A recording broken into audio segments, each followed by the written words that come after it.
sewaktu menjadi Menteri Kesehatan ada buat program Jamkesmas, Jaminan Kesehatan Masyarakat. Nah, bedanya apa ini sama BPJS? Saya tidak mau menerima BPJS waktu itu. Karena menurut saya BPJS tidak sesuai dengan Pancasila dan Undang-Undang Dasar 45. Kenapa, Ibu? Bedanya itu, jadi menurut saya Undang-Undang Dasar 45 preambulnya mengatakan bahwa pemerintah harus melindungi bangsa dan tanah tumpah darah. Ya. Itu terluka dalam hal ini. Karena yang melindungi bangsanya dari ancaman kesehatan itu bukan pemerintah lagi, tetapi preminya. Nah, apakah premi sekarang itu terlalu memberatkan barangkali menurut Ibu?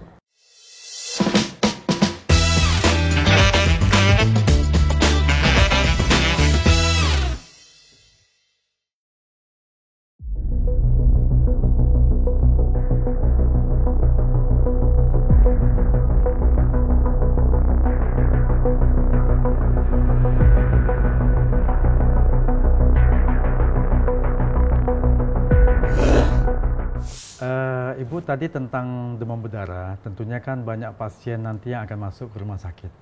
Nah, sebagaimana kita ketahui bahwasanya pemerintah kan ada membuat program BPJS. Ya. Nah, menurut Ibu ini kira-kira gimana? BPJS kan yang nanti kan kelas-kelasnya juga mau dihilangkan.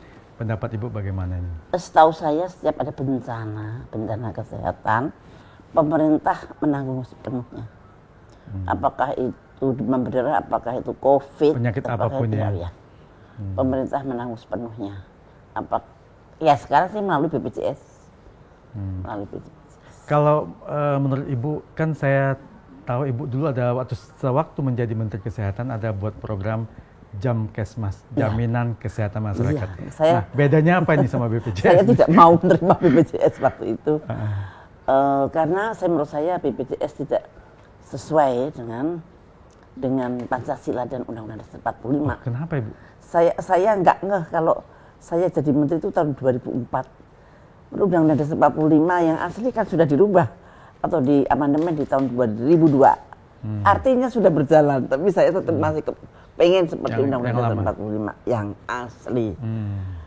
Begini, jadi di BPJS itu dinyatakan bahwa jaminan badan BP pengelola jaminan sosial nasional, BPJS sosial. Jadi itu jaminan sosial. Namanya jaminan.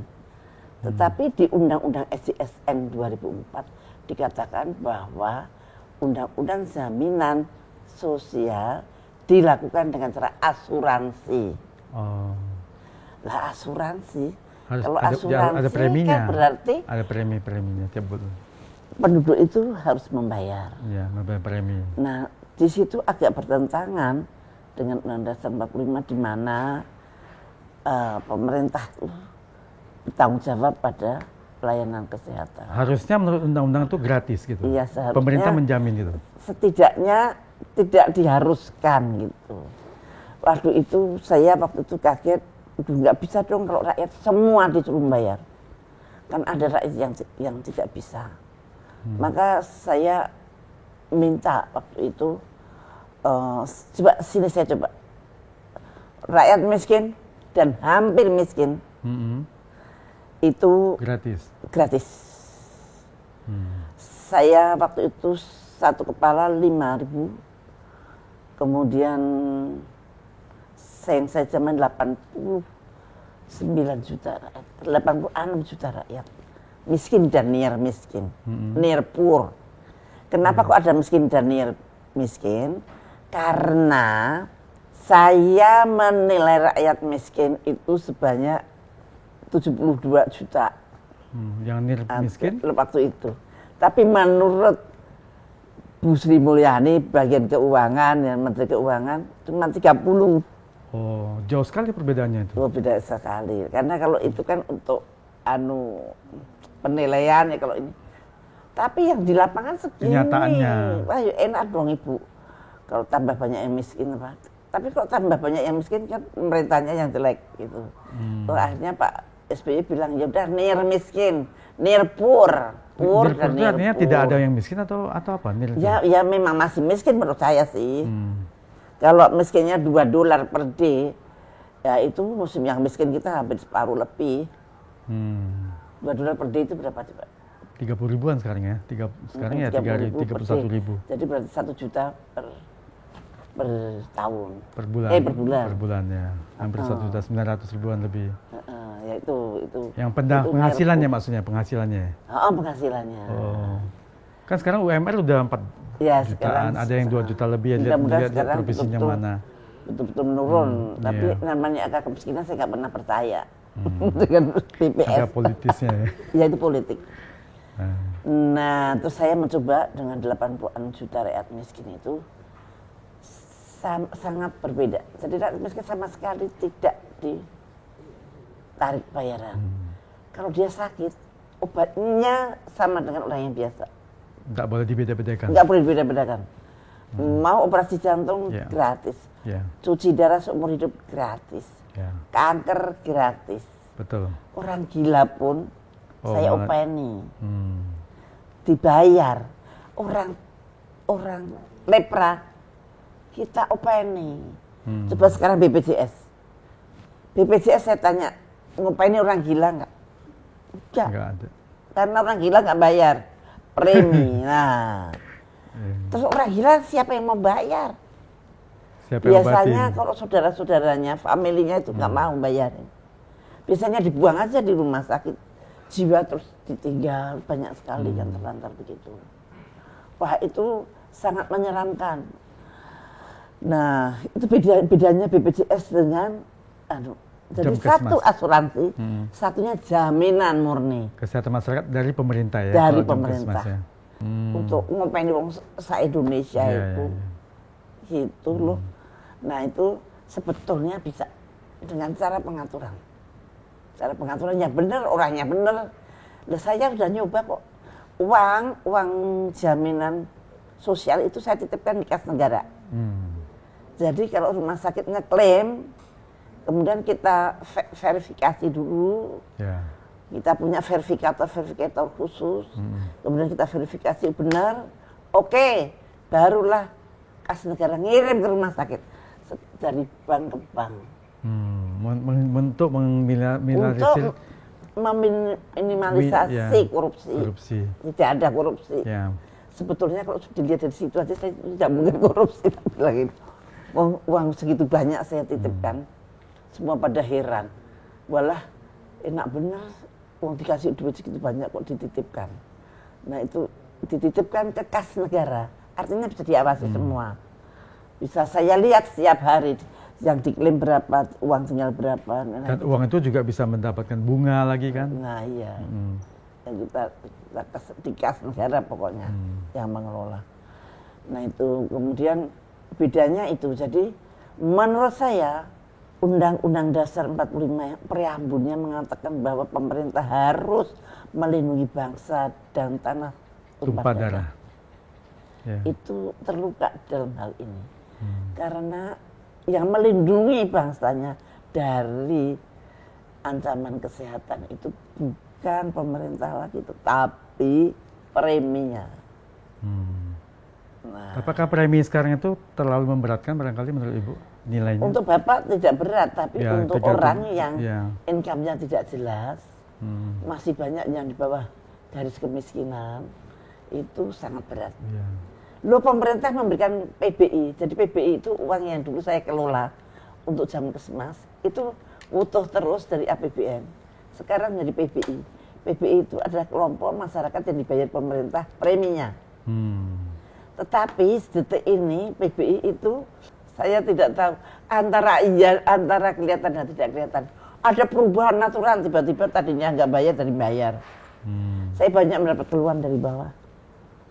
Jadi memang untuk membetulkan BPJS itu betul-betul memuaskan bisa melayani rakyat, itu hampir tidak mungkin kalau tidak disesuaikan dengan Undang-Undang Dasar 45 yang asli. Karena Undang-Undang Dasar 45 yang asli memang berpihak pada keadilan sosial dan kedaulatan rakyat gitu. Tapi kalau Undang-Undang Dasar 45 yang sudah diamandemen di 2002 memang tidak berpihak pada rakyat. Boleh, jadi asuransi kesehatan itu Jadi jadi kayak apa semacam saja. asuransi ya. Kalau ditambal sulam, BPJS itu tidak akan memuaskan seperti apa yang kita inginkan, apa yang rakyat inginkan. Tetapi ya sekarang lumayan lah, misalkan ada COVID kan dibayarin pemerintah juga. Kemudian ada apa-apa pemerintah juga. Tapi mungkin barangkali verifikasi dan pengawasan rumah sakit ini perlu juga diperketat barangkali. Soalnya kan sempat waktu COVID itu kan yang nggak COVID kan di COVID kan, ibaratnya gitu ya. Mungkin penanganan yang biasa dibikin jadi standar itu rahasia COVID. itu tidak bisa, tidak bisa. Itu bukan karena tidak diawasi, karena memang begitu gitu. Memang maunya begitu. Wah, itu memang sesuatu yang harus dicegah lah. Ya, kalau bisa jangan sampai terjadi seperti itu lagi. Introspeksi diri ya. Nah, apakah sekarang, nah ini kan mau pemilu, pemerintah nanti presidennya akan terpilih. Apakah pernah memikirkan bagaimana menghadapi pandemi yang akan datang yang lebih dahsyat daripada COVID? Sampai detik ini saya tidak melihat mereka siap. Visi misi mereka belum kelihatan. Belum siap. Nah, menurut Ibu kira-kira presiden, kategori presiden berikutnya ini yang paling tepat itu yang seperti apa?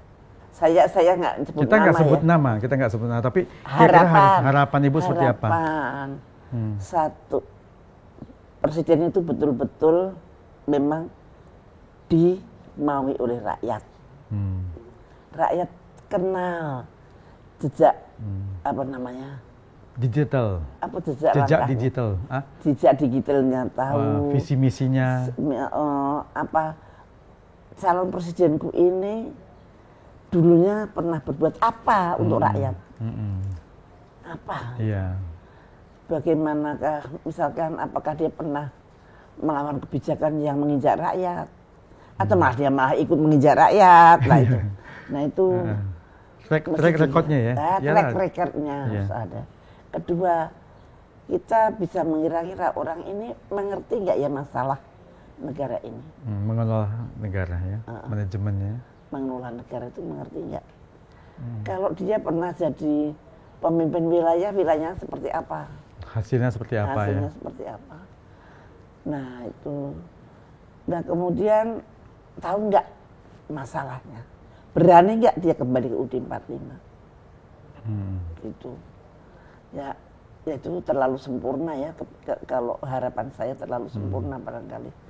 Tapi mudah-mudahan Tuhan memberikan yang terbaik buat Indonesia ya. Sebaik mungkin bagi bangsa ini. Kembali tadi ini saya ada terlupa sedikit karena saya pernah mendengar nih Bu tentang Jamkesnas ini.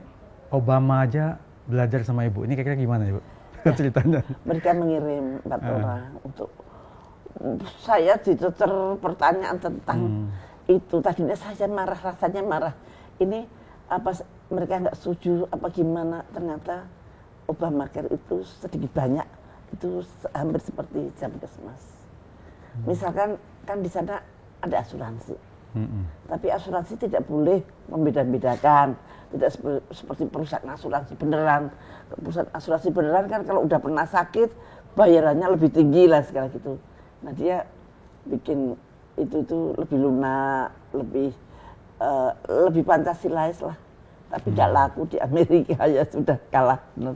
Obamacare kalah, nggak jadi sampai 2 kali kalau nggak salah. Wah berarti Jamkesnas kalah juga, Obamacare kalah juga Bu. Jadi apakah memang programnya yang tepat atau bagaimana nih? Menurut saya memang zamannya kapitalisme global lebih menang. Yang tahun 70-an kan, tahun 70-an. Tapi belum tentu nanti ke depannya lagi. Iya, mudah-mudahan yang penting biasanya perubahan itu bisa berubah-berubah ya. Seperti roda yang tadinya di atas akan ke bawah, yang tadinya ke bawah akan ke atas. Ya kita harapkan kalau Indonesia sudah makmur, tentunya bisa membuat program seperti Jamkesnas ini yang artinya tidak perlu dibayar lagi oleh masyarakat Indonesia. Kesehatan itu sudah menjadi beban dan tanggung jawab pemerintah, termasuk juga untuk pendidikan. Yang kita harapkan juga kepada presiden kita berikutnya ya seperti itu ya barangkali ya. Jangan kita kalah lagi dengan kapitalisme global ya. Global kapitalisme. Ya mudah-mudahan global juga berubah. Tidak akan kejam lagi terhadap orang-orang yang tidak berdaya. Jadi terima kasih banyak, ini obrolan kita ini sudah panjang lebar dari flu burung, pandemi COVID, BPJS, dan bahkan kita singgung Pilpres juga dikit masalah presiden yang kita harapkan. Iya, betul. Jadi terima kasih sekali lagi kepada Ibu Siti Fadila Supari Sama-sama atas Pak waktu Edi. dan tempatnya, kediaman iya. Ibu yang begitu nyaman, asri. Ya, Terima semoga kasih. Ibu sehat Mudah-mudahan selalu. memuaskan. Iya, semoga sehat selalu Ibu ya. Ya, terima Ya. kasih. Demikian Sobat Elser On, Edi Sharing and Discussion yang telah setia menonton obrolan kami ini. Semoga obrolan saya dengan Ibu Siti Fadila Supari dapat memberikan informasi dan manfaat buat kita semuanya. Nantikan obrolan-obrolan berikutnya hanya di Elser On, Edi Sharing and Discussion. Sampai jumpa.